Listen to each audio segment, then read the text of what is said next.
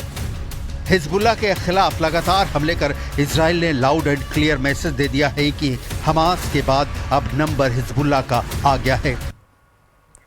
और सीधे आपको महाराष्ट्र लेकर चलते हैं, वहां से सीधे लाइव तस्वीरें दिखाते हैं जहां पर लोकसभा अध्यक्ष ओम बिरला का लोगों ने भव्य तरीके से स्वागत किया। नासिक से सीधे तस्वीर आप देख रहे हैं। क्षमाबाड़ी कार्यक्रम है जिसमें शिरकत करने के लिए लोकसभा अध्यक्ष ओम बिरला मंच पर मौजूद हैं। भारत जैन मंडल का सामूहिक क्षमाबाड़ी कार्यक्रम है।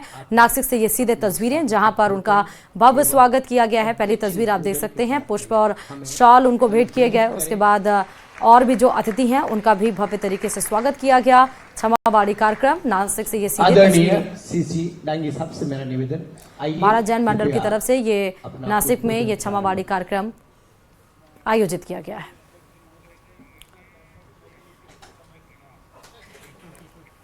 और चलिए इन्हीं तमाम खबरों के साथ इस बुलेटिन में फिलहाल इतना ही, और आगे देखिए राजस्थान सुपर 100।